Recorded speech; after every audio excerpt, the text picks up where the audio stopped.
जब जब इस दुनिया में बड़ी बड़ी कठिनाइयाँ आई है, तब तब भगवान श्री हरि इस दुनिया में अवतरित होकर संसार का उद्धार किए हैं। वो चाहे सतयुग में मत्स्य, हैग्रीव, कूर्म, वराह, नरसिंह अवतार की बात कर लो, चाहे त्रेता युग, द्वापर युग में श्री राम और कृष्ण अवतार की बात कर लो। ये सभी अलग अलग गुणों के साथ पृथ्वी में अपने अवतार धारण किया है। भगवान श्री हरि ने सतयुग, त्रेता युग, द्वापर युग और कलयुग, ये चारों युगों में मिलकर अब तक 9 अवतार ले चुके हैं और भगवान श्री हरि का 10वां अवतार इस कलयुग में कल्कि अवतार के रूप में होने वाले हैं। भगवान श्री हरि का कलयुग में कल्कि अवतार दूसरा होगा, क्योंकि बुध के रूप में पहला अवतार ले चुके हैं। बुध को भगवान विष्णु के अवतार बताया जाता है। देखा जाए तो भगवान श्री राम, भगवान श्री कृष्ण अपने अपने युग के अंत की ओर अवतरित हुए थे। बताया जाता है कि जब कलयुग अंत की ओर आ जाएंगे, पापियों का पाप के घड़ा भर जाएगा, कलि पुरुष का अत्याचार चरम सीमा पार करने लगेगा, तब कल्कि अवतार का जन्म होगी। परंतु कल्कि अवतार में जब जन्म लेंगे तो एक साधारण मनुष्य की तरह ही रहेंगे। वो कोई अस्त्र शस्त्र तीर कमान लेकर अचानक ही प्रकट नहीं हो जाएंगे। वो भी एक आम इंसान की तरह ही दिखेंगे, जैसे प्रभु श्री राम, श्री कृष्ण दिखते थे। परंतु भगवान कल्कि जिस राक्षस को वध करने के लिए जन्म लेंगे, वो कोई साधारण राक्षस नहीं होगा। कलि पुरुष के अंदर रावण से 100 गुना ज्यादा बल होगा। आप जरा सोच कर देखिए कि रावण खुद में इतना बलवान था, उससे भी ज्यादा 100 गुना कोई बलवान राक्षस होगा तो वो कैसा होगा? इतना ज्यादा बलवान, इतना ज्यादा खतरनाक होगा कि पूरी दुनिया उसे ही भगवान समझने लगेगी। तो भगवान कल्कि जो मनुष्य रूप में अवतरित होंगे, वो इतने बलवान राक्षस से कैसे युद्ध लड़ेंगे? त्रेता युग में प्रभु श्री राम जब जन्म लिए थे तो वो जैसे जैसे बड़े होते गए, उसी प्रकार से अस्त्र शस्त्र, धनु विद्या, राजनीतिक, कूटनीतिक, ये सारी सीखते गए। उनके सिखाने वाले, वो सारी बात बताने वाले, आप किस लिए इस धरती पर मनुष्य रूप में आए हो, आपका उद्देश्य क्या है, आप कौन हो, ये सब कुछ बताने वाला उनके जन्म से पहले से ही धरती पर मौजूद थे।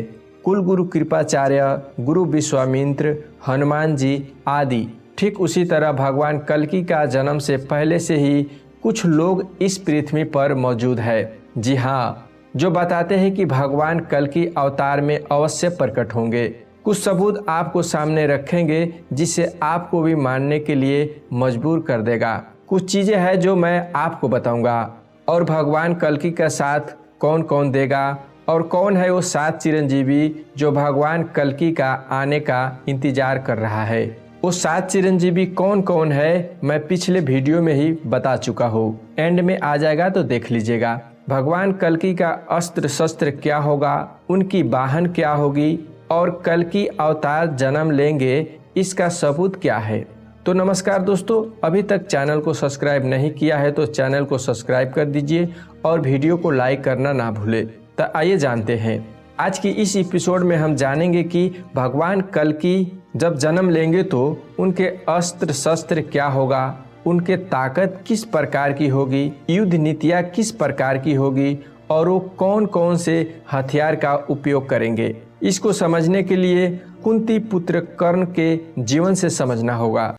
हम सब जानते हैं कि कर्ण का जन्म कैसे हुआ था, लेकिन फिर भी मैं बताना चाहूँगा कि बचपन में कुंती ने एक बार दुर्वासा ऋषि का बहुत अच्छे तरीके से अतिथि सत्कार किया था। इससे प्रसन्न होकर दुर्वासा ने कुंती को एक मंत्र दिया जिसके द्वारा वो किसी भी देवता को बुला सकती थी। एक दिन कुंती के मन में उस मंत्र को आजमाने का ख्याल आ गया। वह बाहर निकली तो देखा कि सूर्य अपनी पूरी भव्यता में चमक रहे थे।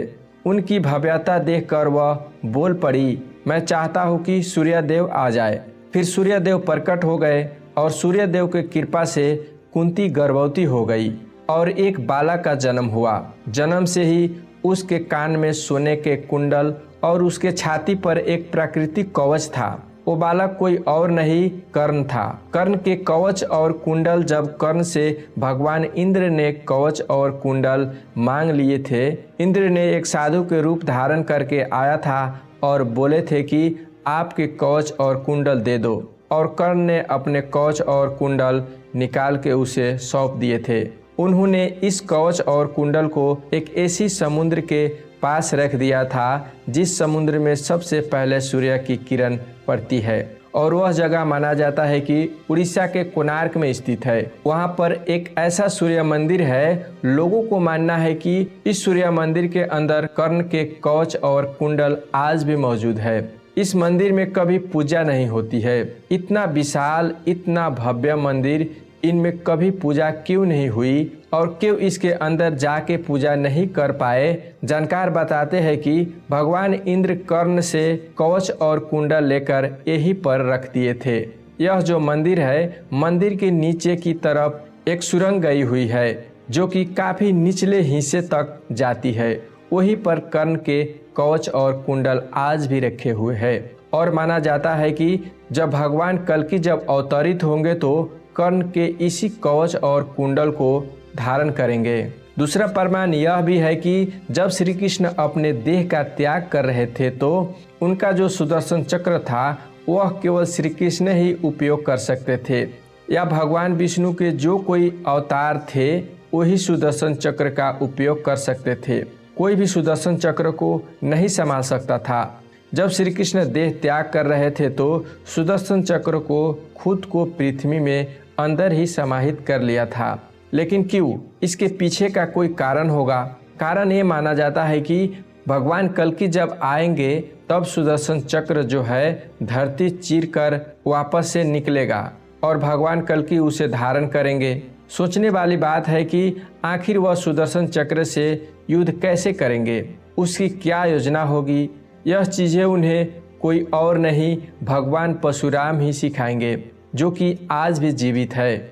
और तो और कलि पुरुष के खिलाफ होने वाले इस युद्ध में भगवान कल्कि का सबसे बड़ा हथियार ब्रह्म पदार्थ साबित होगा। जी हाँ, वही ब्रह्म पदार्थ जिसके बारे में कहा जाता है कि भगवान श्री कृष्ण का दिल है, जो आज भी भगवान जगन्नाथ की मूर्ति में धड़कता है।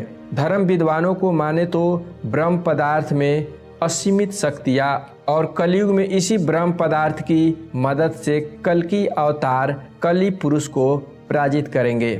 इसके अलावा वो 7 चिरंजीवी है, परशुराम, हनुमान जी, विभीषण, कुलगुरु कृपाचार्य, अश्वत्थामा, ये सारे उनके साथ देंगे और कलि पुरुष की अत्याचारों का अंत करेंगे। दोस्तों, आज के लिए बस इतना ही।